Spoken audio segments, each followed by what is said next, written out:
এইখানে কুচবিহার থেকে মালদা, সুন্দরবন থেকে পুরুলিয়া, নদিয়া থেকে জলপাইগুড়ি, মালদা থেকে হুগলি, সারা বাংলা থেকে বাঙালি ফার্মাসিস্টরা এসছে।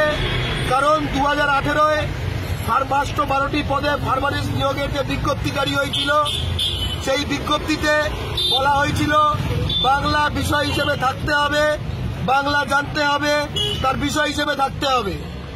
এই ফলে যেটা হয়, বাঙালিরা শুধু চাকরিতে ডাক।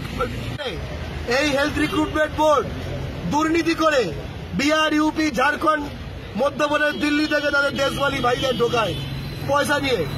এইখানে সেইটা করতে পারেনি, তাদের লোভে লালসায় সমস্যা হয়েছিল। কারণ বাঙালি ছেলেমেয়েরা চাকরি পাবে, তাদের গা জ্বলছিল। তাই জন্য বহিরাগত হিন্দিভাষী আইএস তারা এদের চাকরি প্রক্রিয়া বাতিল করে দিয়েছে। এতগুলো ছেলেমেয়ে চোখের স্বপ্ন নষ্ট করে দিয়েছে। কারুর বিয়ে আটকে গেছে, কারুর সামনে কি করে বাপ মাকে খাওয়াবে প্ল্যান করে রেখেছিল সেটা ধ্বংস হয়ে গেছে। কারুর জীবনে পরের ধাপে কোথায় যাবে সেটা আটকে গেছে। বাংলার মাটিতে বাঙালির টাকায় বাঙালি চাকরি করবে না তো সরকারি চাকরি তো কে করবে? আমরা করব চাকরি, বাঙালি ফার্মাসিস্ট চাকরি করবে। এই যে বাতিল করেছে, এই বাতিলকে বাঙালিরা বাংলার মাটিতে বাঙালির বিরুদ্ধে ষড়যন্ত্র করা, এই যে বাতিল, এই যে এদের চাকরি বাতিল, এইটা আমরা উল্টো করিয়েই ছাড়বো। এই আইএস এর হাত দিয়েই আমরা আমাদের নিয়োগপত্র নেব। এই আইএস এর হাত দিয়েই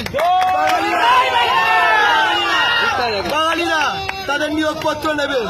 এবং এই আইএস কে এবং এখানকার প্রতিটি বাঙালি বিরোধী চক্র যেগুলো কাজ করে হেলথ রিক্রুটমেন্ট বোর্ডে, তাদের বুঝিয়ে দেবে এই মাটিটা মাতঙ্গিনীর মাটি, এই মাটিটা সুভাষচন্দ্রের মাটি, এই মাটিটা বাঘাযতীনের মাটি, রবীন্দ্রনাথের মাটি, নজরুলের মাটি। এই মাটিটা গুটখার মাটি নয়, এই মাটিটা বিহার নয়, এই মাটিটা ঝাড়খণ্ড নয়। আমরা ঐক্যবদ্ধ, এই লড়াইতে আমরা জিতবই, আমাদের জিততেই হবে। জয় বাংলা।